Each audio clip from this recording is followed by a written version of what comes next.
Assalamualaikum warahmatullahi wabarakatuh. Halo semuanya teman-teman, selamat malam, selamat datang kembali di channel kesayangan kita, channel Ilo Ekstrim, dan masih bersama saya Ilo. Dimanapun teman-teman berada, semoga teman-teman selalu dalam keadaan sehat walafiat, tanpa kekurangan satu apapun, amin amin ya robbal alamin. Dan pada kesempatan yang baik ini, saya akan membawakan satu kisah dari Bang Sidik. Kisah-kisah dari Bang Sidik ini selalu mencekam banget horornya. Tapi sebelum kita masuk ke dalam kisahnya, buat teman-teman yang mungkin belum subscribe channel Ilo Ekstrim, bisa diklik dulu tombol subscribe-nya. Jangan lupa lonceng notifikasinya juga dinyalakan agar teman-teman selalu mendapatkan notifikasi dari konten-konten yang akan kami upload selanjutnya. Dan untuk channel Ilo Ekstrim kami upload setiap hari teman-teman ya, setiap malam jam 7 malam waktu Indonesia bagian Barat. Oke, gak pakai berlama-lama lagi, pasti udah gak sabaran kan untuk masuk ke dalam kisahnya. Kita langsung saja masuk ke dalam kisahnya. Budak horor art. Warung Pak Kuncen di Gunung Keramat. Perkenalkan, namaku Rusdi. Aku mempunyai sebuah pengalaman yang tidak terlupakan. Tepatnya ketika aku masih tinggal di kampung dan disuruh menjaga warung kuncen penjaga gunung yang letaknya ada di belakang kampungku. Aku tinggal di salah satu kampung yang letaknya di Cianjur Selatan. Kampungku ini letaknya persis di sebuah gunung keramat yang sering dipakai oleh orang-orang yang ingin melakukan ritual pesugihan. Sehingga banyak orang yang datang ketika malam, sehingga salah satu kuncen di sana akhirnya membuat warung tepat di pintu masuk gunung tersebut. Tujuan dari kuncen tersebut membuka warung itu adalah untuk mendata siapa saja yang masuk ke dalam gunung, karena beberapa kali ada kasus orang yang sedang ritual di dalam gunung hilang dan tidak pernah kembali. Selain itu, warung yang dia bangun itu sering dijadikan tempat beristirahat bagi orang-orang yang akan ke dalam gunung. Bahkan tak jarang mereka juga membeli kopi atau benda-benda lain yang akan dipakai ritual di dalam gunung tersebut. Sehingga ritual yang mereka lakukan di dalam gunung bisa berjalan lancar tanpa ada hambatan. Warung itu memang agak sedikit unik. Tidak buka siang, malah hanya buka ketika malam. Tepatnya ketika ada orang yang datang ke gunung untuk melakukan ritual. Warga kampung sebenarnya tidak terlalu terganggu dengan warung itu, sehingga mereka hanya menganggap bahwa itu adalah usaha sampingan dari kuncen sambil menjaga parkir kendaraan para tamu yang akan masuk ke gunung. Namun, apa yang kami pikirkan mendadak berubah. Tepatnya ketika aku diajak oleh Darman untuk menjaga warung pada suatu malam. Dan karena hal itu pula lah persepsi tentang warung itu seketika berubah.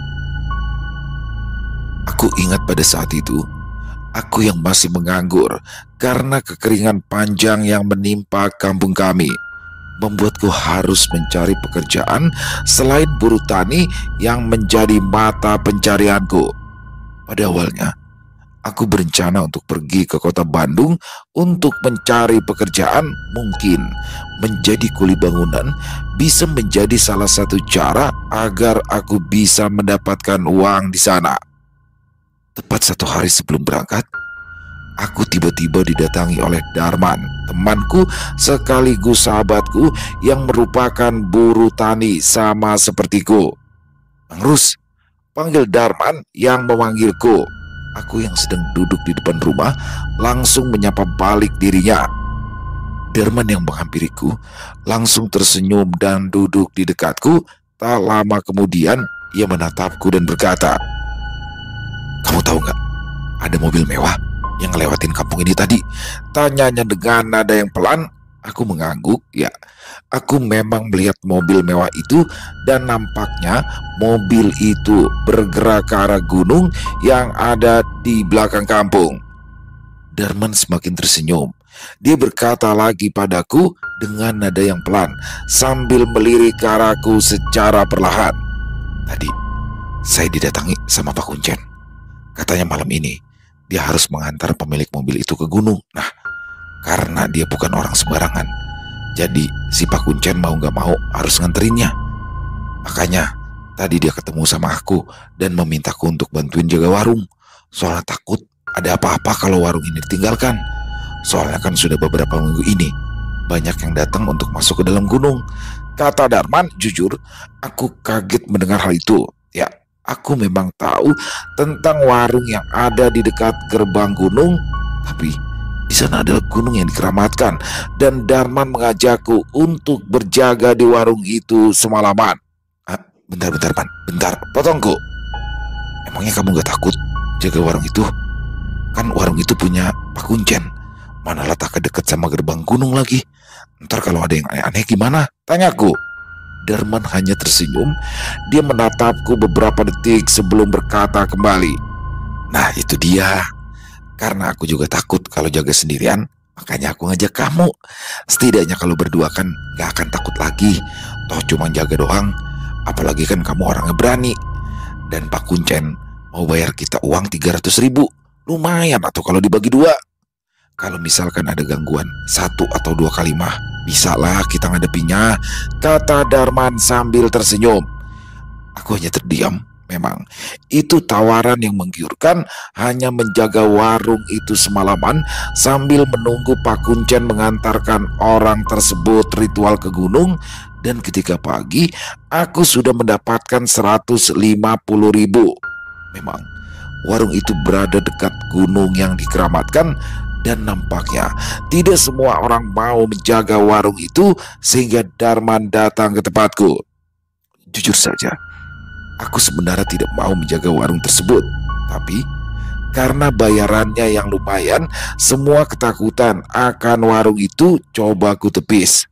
Karena ada sesuatu yang lebih penting dari ketakutanku, yaitu bayaran yang bisa dipakai untuk makan selama beberapa hari ke depan. Tepat di sore harinya, akhirnya aku berangkat ke arah gunung yang ada di belakang kampung. Darman berkata bahwa dia akan menunggu di warung karena ada beberapa hal yang harus dibicarakan oleh Pak Kuncen. Jarak dari kampung ke gerbang gunung itu memang sedikit agak jauh, melewati beberapa kebun dan juga sawah yang menjadi pemisah antara kampung dan gunung tersebut. Beberapa kali aku bertemu dengan para petani yang ingin pulang dari sawah. Mereka bertanya, kenapa aku pergi meninggalkan kampung pada sore itu, dan aku berkata bahwa aku ingin menjaga warung Pak Kuncen bersama Darman. Mereka kaget mendengar hal itu, bahkan beberapa dari mereka memberikan nasihat bahwa aku tidak boleh melakukan hal-hal yang aneh-aneh di sana karena tempat itu adalah tempat keramat. Aku pun mengangguk dan berterima kasih atas sarannya. Setelah itu, aku pun kembali berjalan menyusuri jalanan kampung hingga akhirnya aku sampai di warung tersebut. Di sana, ternyata Darman sudah duduk di depan warung. Aku coba bertanya, kemana Pak Kuncen dan tamu yang akan diantar? Darman berkata bahwa mereka sudah masuk ke dalam gunung, sehingga tinggal kami berdua yang menjaga warung sampai mereka berdua kembali. Man, tanyaku, sebenarnya apa yang harus kita jaga sih? Toh nggak akan ada yang beli juga kan? Gak mungkin orang kampung jajan ke warung ini. Darman yang sedang duduk di dekatku hanya menjawab, ya katanya sih takut ada yang datang lagi. Kalau misalkan ada yang datang dan minta bertemu sama Pak Kuncen, disuruh tunggu aja. Karena Pak Kuncen bilang kalau malam ini dia ngelarang siapapun masuk ke dalam gunung, meskipun hanya berjalan sejengkal dari gerbang gunung yang ada di ujung sana, jawab Darman sambil menunjuk ke sebuah tangga kecil dengan gapura yang terbuat dari beton sebagai penanda masuk ke dalam gunung tersebut. Aku pun mengangguk pelan, duduk di dekat warung sambil mengobrol. Aku bertanya kembali kepada Darman, sebenarnya siapa yang Pak Kuncen antar sampai dia rela mengantar orang itu masuk ke dalam gunung? Apalagi tidak ada yang boleh masuk ke dalam gunung pada malam ini selain mereka berdua. Darman yang duduk di sebelahku berkata, bahwa dia adalah seorang pejabat yang mempersiapkan diri untuk kampanye. Dia sengaja datang ke gunung agar dimudahkan dan terpilih lagi tahun ini. Oh, pantas aja dia berani bayar kita 300.000 untuk jaga warung Pak Kuncen, kataku dengan nada yang pelan. Darman hanya mengangguk, dan tak lama kemudian ia masuk ke dalam warung dan membawa 2 air minum sambil mengajakku mengobrol di depan warung sampai malam. Kami pun akhirnya mengobrol. Untuk mengusir sepi di warung itu, tak terasa waktu sudah menunjukkan jam 10 malam. Suasana di dekat gerbang gunung itu berubah secara perlahan. Suasananya benar-benar sepi, tidak ada suara serangga, tidak ada angin malam, bahkan tidak ada sinar bulan yang menyinari. Satu-satunya yang terang di sekitar kami berdua hanyalah lampu 5 watt dari warung ini. Selain ini, tidak ada lagi cahaya lain sehingga suasana benar-benar gelap. Darman nampaknya sudah mengantuk. Ia menguap beberapa kali ketika sedang mengobrol denganku. Dia pun berdiri dan berjalan ke arah belakang, meraih 1 saset kopi dan sebatang rokok. Tak lupa, ia juga mengambil sebungkus mie rebus yang ada di sana. Lalu, tak lama kemudian, ia kembali berkata padaku, "Oh ya, kata Pak Kuncen, kalau mau ngopi atau rokok ambil aja. Nanti tinggal dihitung aja. Soalnya nanti dibayarin sama pejabat itu," katanya sambil jalan ke belakang warung untuk menyeduh kopi di belakang sana. Aku mengangguk. Lalu tak lama aku membalikkan badan dan menatap gerbang gunung yang gelap itu di depan warung sendirian. Rasanya sepi sekali. Suasana di depan warung ini, rasa takut akan cerita-cerita yang pernah aku dengar tentang Gunung Keramat ini mulai menjalar secara perlahan. Sehingga aku pun melakukan sesuatu agar bisa mengusir sepi.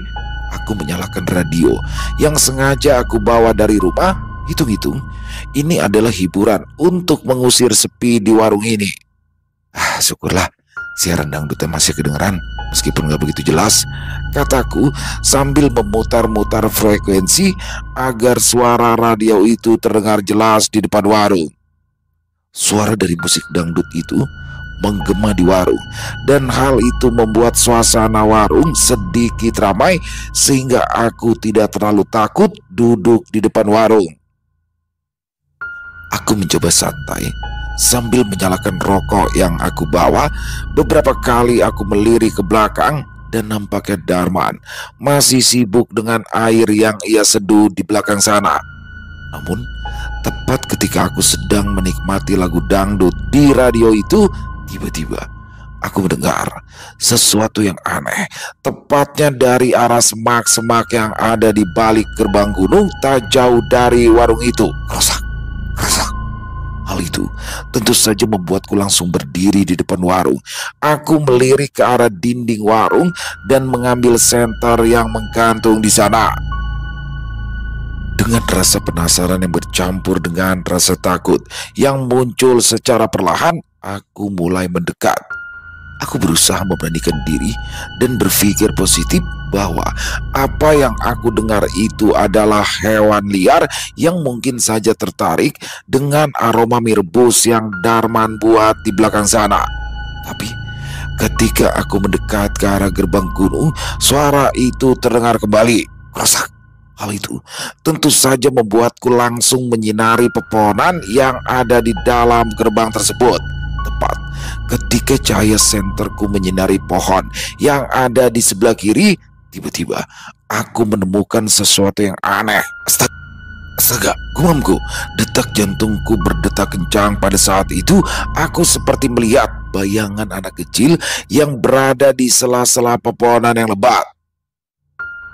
Awalnya, aku ingin langsung berlari ke warung dan memberitahukan hal itu pada Darman, tapi rasa penasaran yang begitu besar membuatku malah bergerak masuk ke dalam gerbang tersebut dan mencari tahu sosok apa yang aku lihat. Aku mendekat secara perlahan. Jantungku semakin berdetak kencang. Aku ingin sekali berbalik arah dan menjauh dari sana ketika aku menaiki anak tangga di dalam gerbang. Namun, Tepat ketika aku semakin dekat, tiba-tiba aku berkata, ngagetin aja, kirain beneran ada penampakan. Gumamku setelah mendekat ke sela-sela pohon tersebut.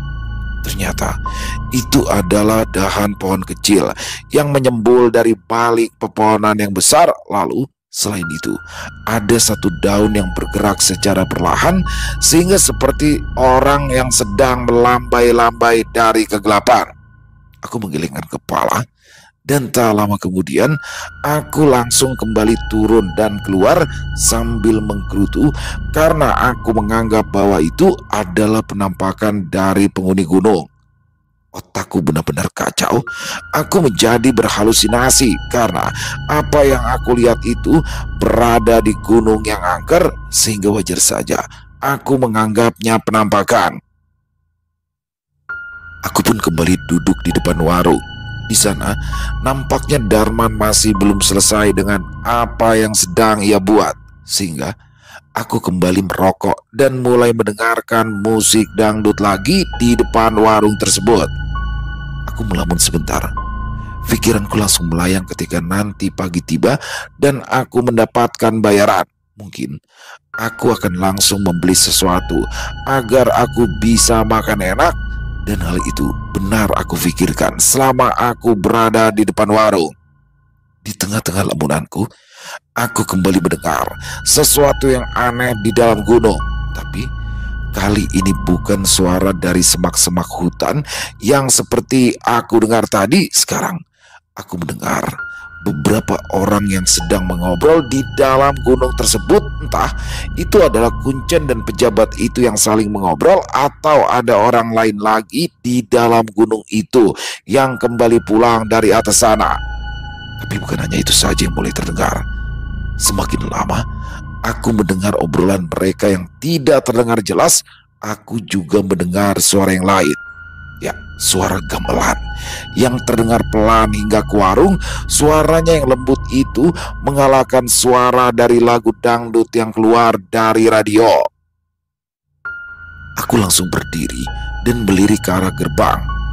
Ritual apaan ya pejabat itu? Sampai bela-belain bawa gamelan. Suaranya kedengeran sampai ke sini. Gumamku dengan nada yang pelan. Aku kembali mendekat ke arah gerbang. Senter yang aku bawa kembali menyinari pepohonan yang ada di sana. Tepat ketika aku berdiri 1 meter dari gerbang itu, tiba-tiba suara gamelan itu berhenti dan suara dari orang-orang yang sedang mengobrol di dalam sana tiba-tiba menghilang.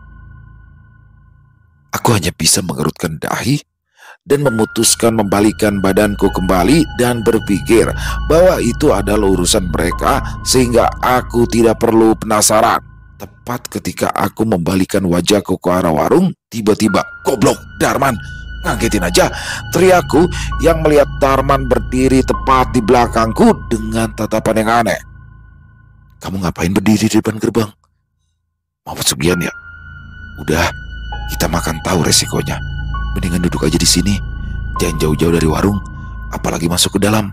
Soalnya kan tadi aku udah kasih tahu," katanya sambil berjalan kembali ke depan warung dan mengangkat mie yang ia masak. Aku hanya mengangguk. Sambil duduk kembali di depan warung, aku kembali menghisap rokok. Setelah itu, aku melirik ke arah mie rebus yang berada di dekat Darman.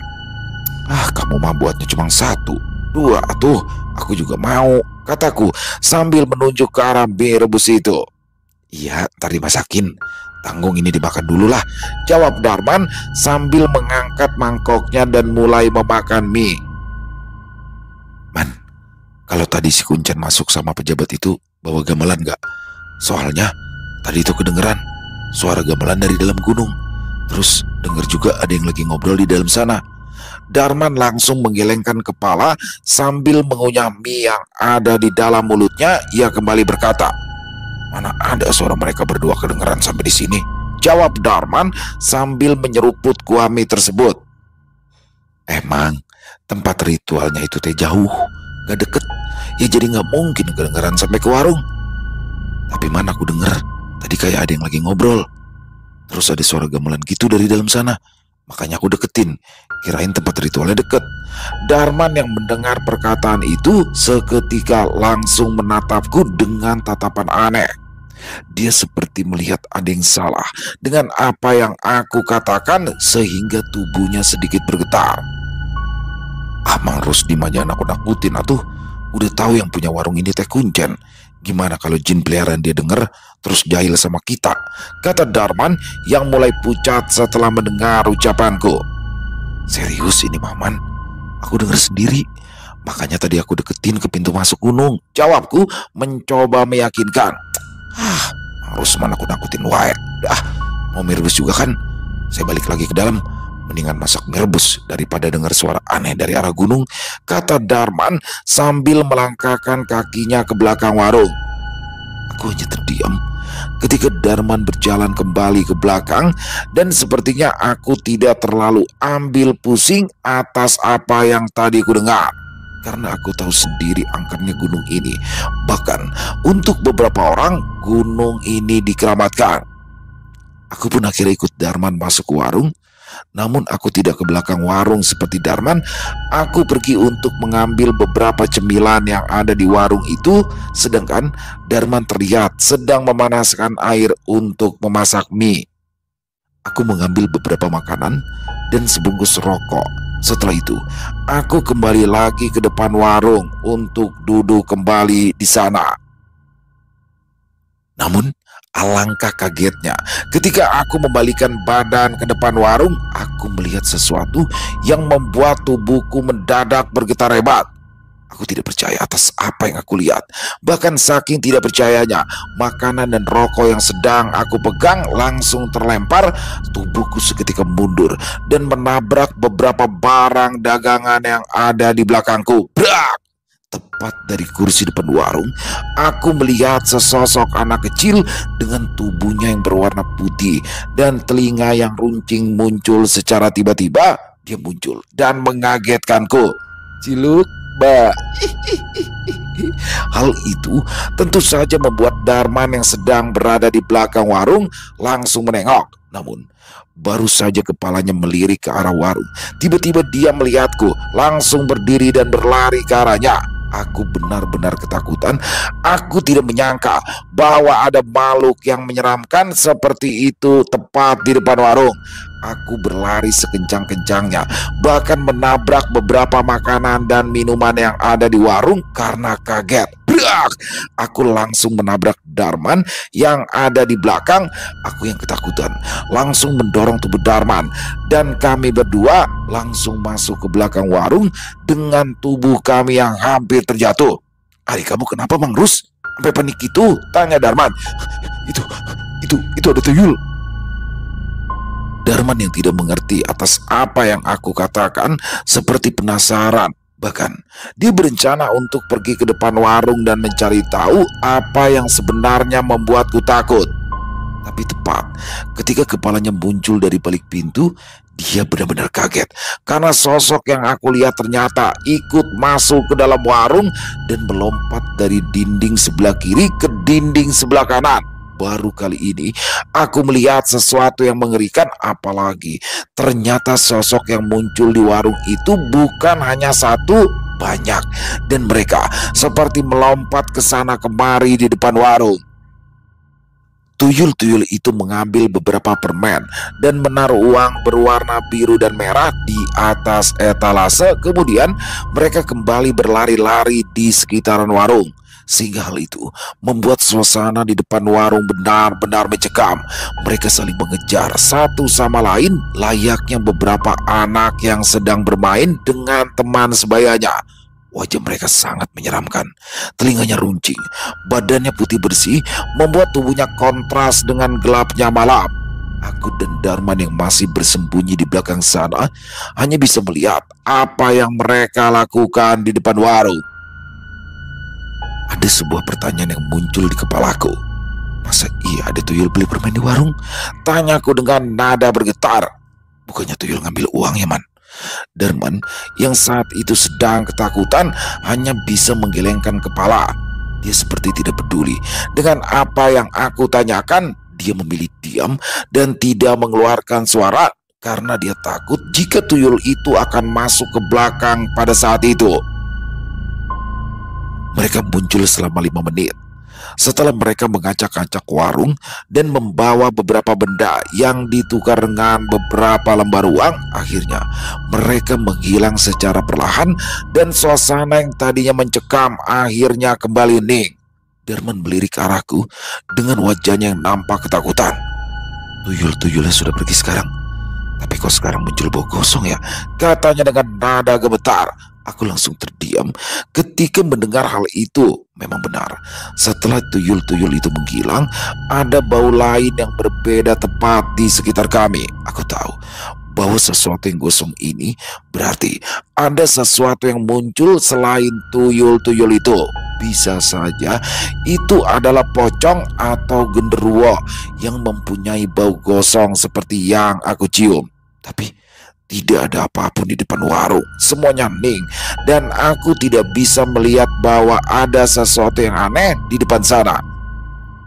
Kami berdua saling bertatapan, mencoba untuk mulai memberanikan diri dan keluar dari tempat itu untuk mencari tahu bau apa sebenarnya ini.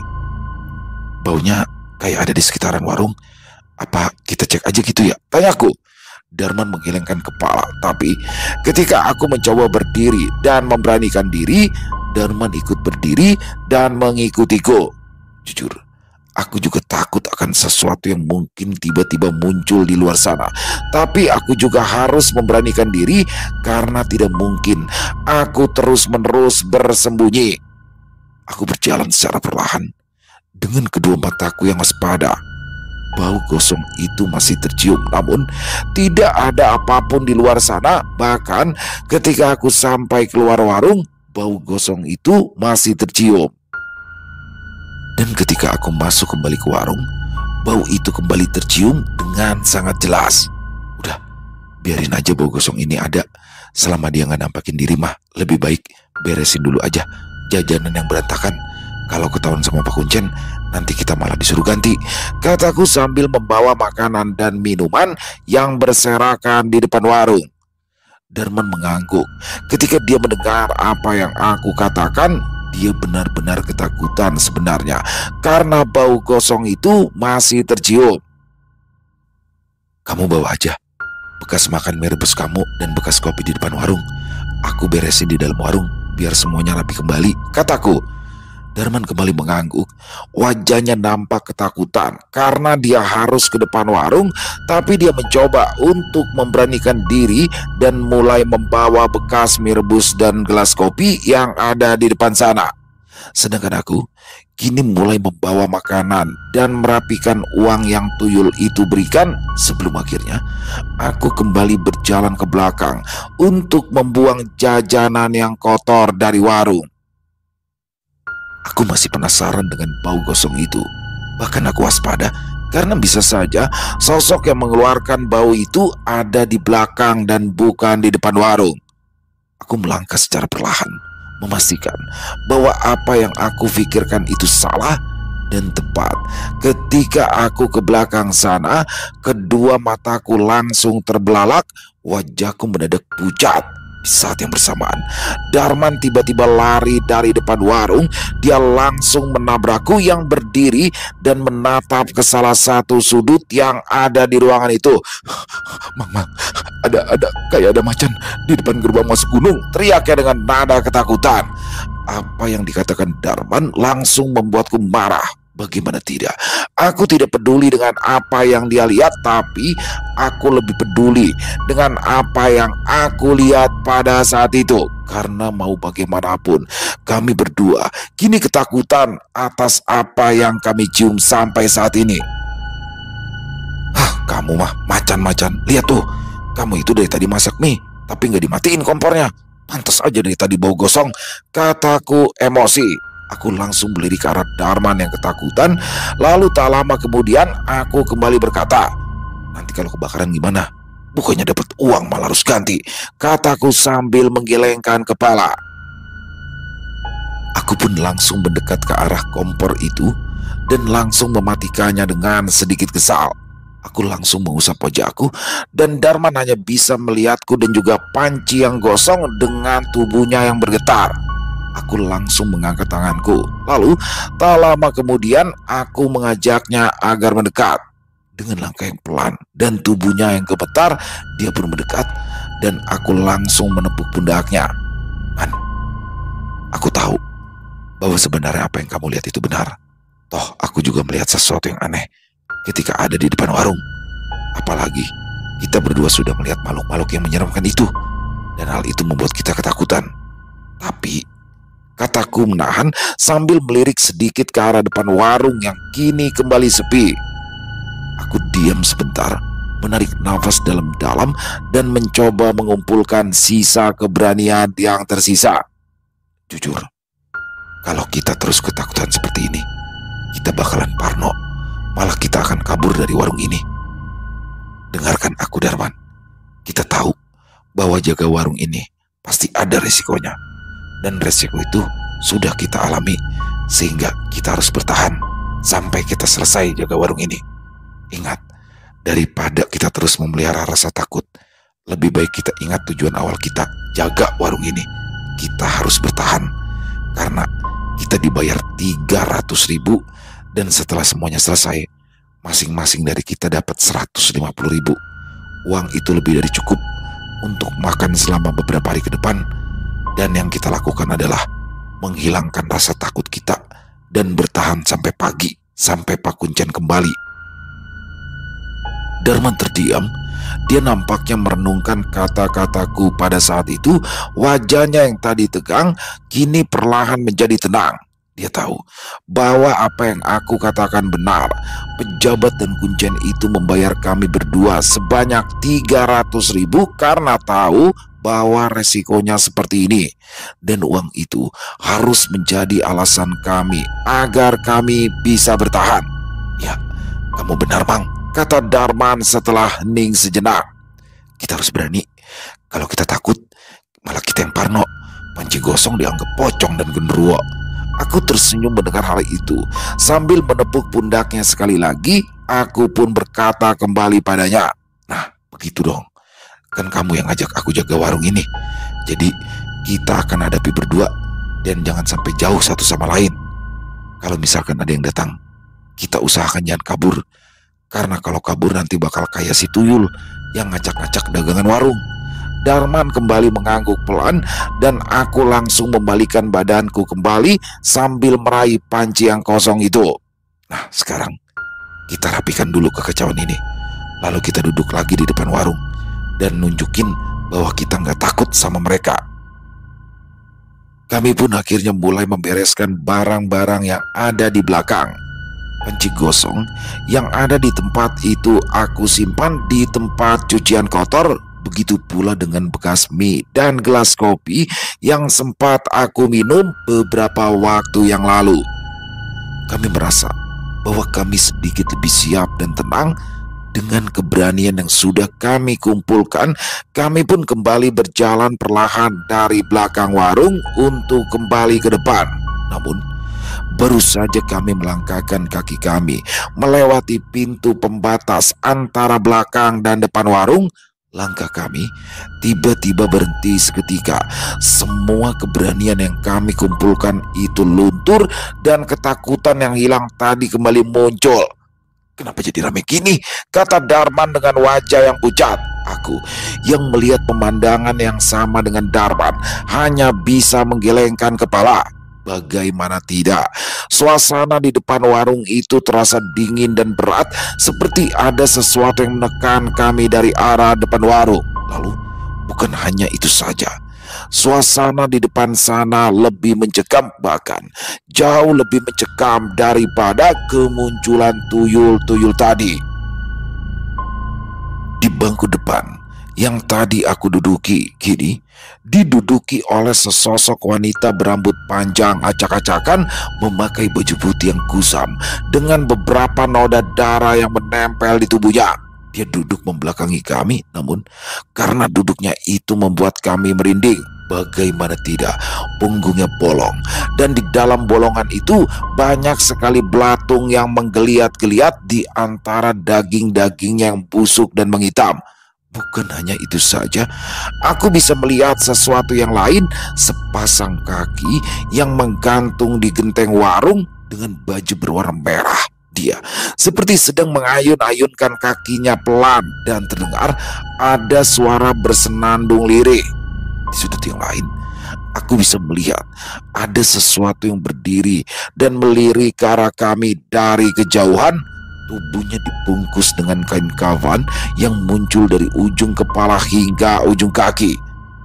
Dia hanya berdiri diam dan mematung, wajahnya tampak kosong ketika menatap kami dari kejauhan. Dan hal itu malah membuat kami semakin ketakutan. Lalu di dekat sosok itu ada juga beberapa sosok lain yang wujudnya sulit untuk dijelaskan. Ada salah satu makhluk tinggi besar dan berbulu berwarna hitam nampak sedang duduk di dekat gerbang masuk ke arah gunung. Ada pula sebuah kepala yang menggelinding dari arah gunung dan berhenti tepat di depan warung.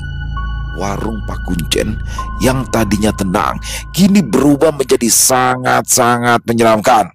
Mereka semua ada di sana, dan mereka seperti sudah terbiasa muncul di depan warung itu, sehingga kami berdua tidak bisa berbuat apa-apa selain hanya berdiri dan mematung karena ketakutan kami sudah sampai pada puncaknya. Aku tidak tahu harus berbuat apa lagi sekarang. Aku benar-benar ketakutan. Bahkan tiba-tiba saja Darman langsung ambruk dan tidak sadarkan diri tepat di sebelahku. Dia tidak bisa mempertahankan kesadarannya ketika melihat semua itu. Sepertinya aku juga sama. Aku tidak bisa bertahan lebih dari ini. Kepalaku mendadak pusing, pandanganku mulai kabur, dan suara dari senandung yang menyeramkan itu membuat tubuhku ambruk dan jatuh ke tanah. Kami berdua pingsan, dan ketika kami berdua tak sadarkan diri di sana, aku sudah tidak tahu lagi keadaan warung itu seperti apa. Aku terbangun ketika ada sesuatu yang mengguncang tubuhku dengan pelan. Lalu tak lama kemudian terdengar suara seseorang yang memanggil-panggil. Ketika aku membuka mata, suasana di warung itu nampak masih sedikit agak gelap karena matahari belum muncul. Namun ada seseorang yang membangunkanku, dan ketika aku melirik ke arah kiri, Darman juga tampaknya baru saja sadar sepertiku.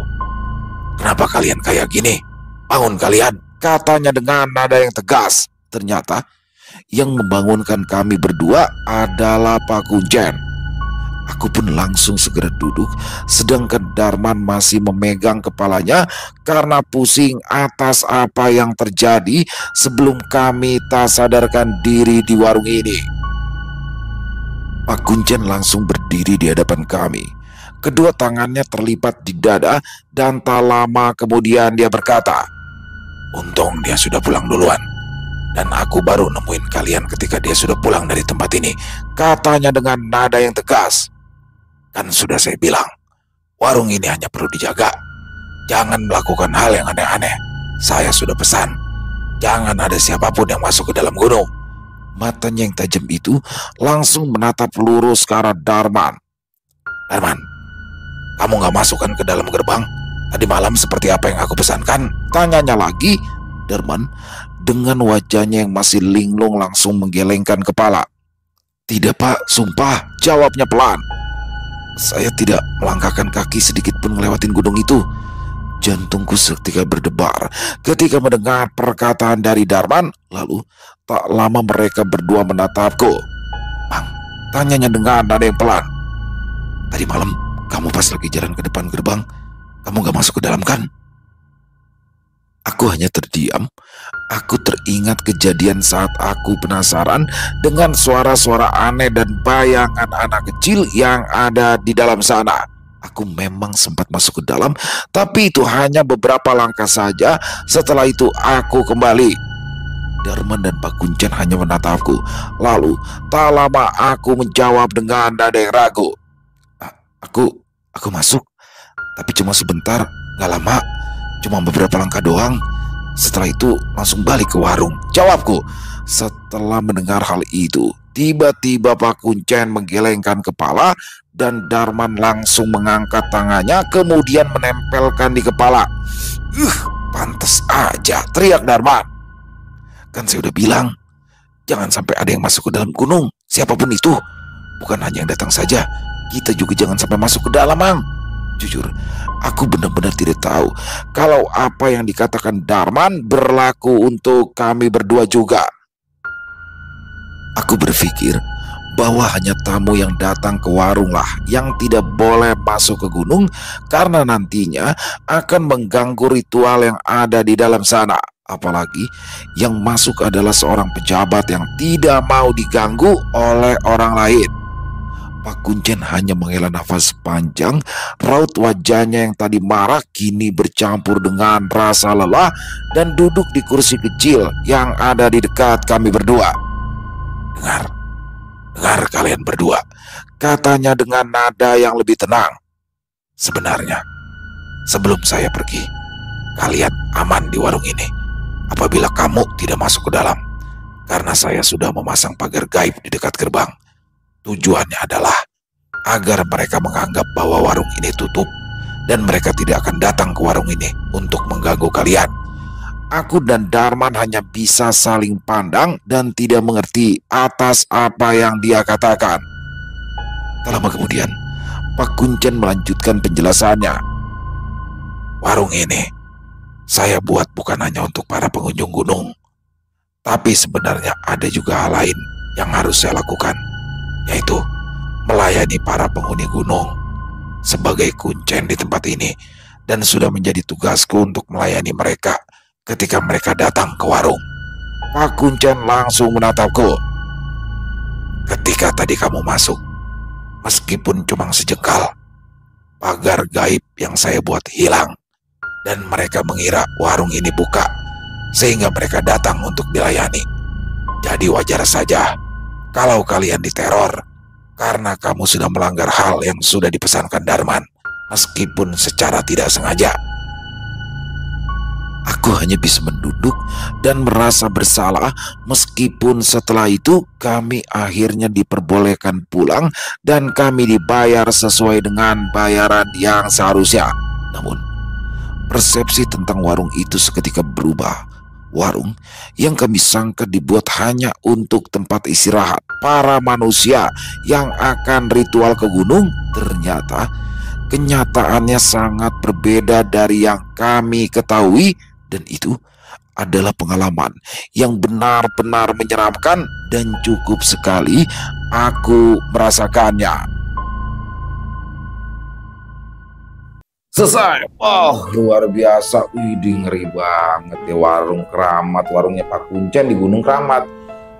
Ini kalau dilihat dari nominal ya, dibilang kan katanya jaga satu malam dibayar 300.000 tuh. Berdua berarti 150. Nah, di sini Rusdi bilang 150 bisa buat makan sampai beberapa hari ke depan nih. Berarti ceritanya udah agak lama ya, karena kalau sekarang 150.000 di daerah Cianjur ya kan, kalau untuk makan sekeluarga ya paling 1-2 hari selesai itu. Dan karena jumlah nominal yang dirasa cukup lumayan itulah akhirnya mereka berdua mau jaga warung itu, padahal warungnya di kaki gunung dan yang beli ya cuma orang-orang itu aja yang mau masuk ke Gunung Keramat. Cianjur ya, Cianjur gunung mana? Gunung Gede Cianjur juga nih, tapi kayaknya bukan Gunung Gede sih ya. Kalau Gunung Gede itu kan wisata, dia bukan Gunung Keramat. Nah, tapi nggak tahu deh karena memang dirahasiakan tempatnya ya teman-teman ya. Tapi yang jelas menyeramkan banget nih. Si Rusdi udah dibilangin jangan masuk ke gunung walaupun cuma hanya 1 jengkal. Dia malah nekat datangnya. Tapi itu sih kayak apa ya, pancingan, gangguan. Jadi dia dengar suara-suara nggak jelas pas nyamperin ternyata nggak ada apa-apa. Nah di situ ketika dia melangkahkan kakinya selesai udah. Pagar gaib kebuka, keluar semua ke penghuni gunung. Dan mulai dari tuyul ya kan, genderuwo, terus kuntilanak, pocong, semua datang buat beli belanja di warung itu. Dan di sini mereka belanja ya, tuyul ngambil permen ninggalin uang tuh 50 ribuan sama 100 ribuan. Dan ternyata Pak Kuncen baru kasih tahu bahwasanya memang dia buat warung itu bukan hanya sekedar melayani para pembeli dari manusia, tapi memang juga untuk melayani para penghuni gunung karena keberadaan dia sebagai seorang kuncen. Gila, ngeri banget. Kalau saya pribadi mau gak banget dibayar begitu jaga warung di gunung berdua doang lagi, kan serem banget ya kan. Kalau rame-rame gitu mungkin berapa orang oke lah, anggap aja lagi camping. Nah ini berdua doang, enggak deh, nggak pakai banget. Keren banget ceritanya Bang Sidik, dan ini salah satu genre yang paling saya suka seperti ini ya. Makasih Bang Sidik, dan semoga kisah barusan bisa menghibur teman-teman semua ya. Para pecinta penikmat horor misteri, lebih khususnya lagi kepada para subscriber dari channel Ilo Extreme. Buat teman-teman yang suka dengan videonya bisa diklik tombol like, tombol jempol, boleh juga dibantu di share ya link videonya ini ke teman-teman yang lain agar juga ikut merasa terhibur. Dan buat teman-teman yang mungkin punya komentar lain, pendapat lain, silakan bisa menuliskan di dalam kolom komentar ataupun hanya sekedar saling menyapa. Insya Allah kami akan menjawab satu persatu. Di akhir kata, saya Ilo mengucapkan permohonan maaf apabila mungkin dalam pembawaan kisahnya barusan ada kata-kata saya yang salah ataupun ada kata-kata saya mungkin yang kurang berkenan. Saya mohon bukakan pintu maaf yang seluas-luasnya. Sampai berjumpa lagi di konten-konten kami selanjutnya yang pasti tidak kalah ngerinya, yang pasti tidak kalah seramnya. Masih bersama saya Ilo di channel Ilo Extreme. Salam sehat sukses selalu untuk kita semua. Wassalamualaikum warahmatullahi wabarakatuh.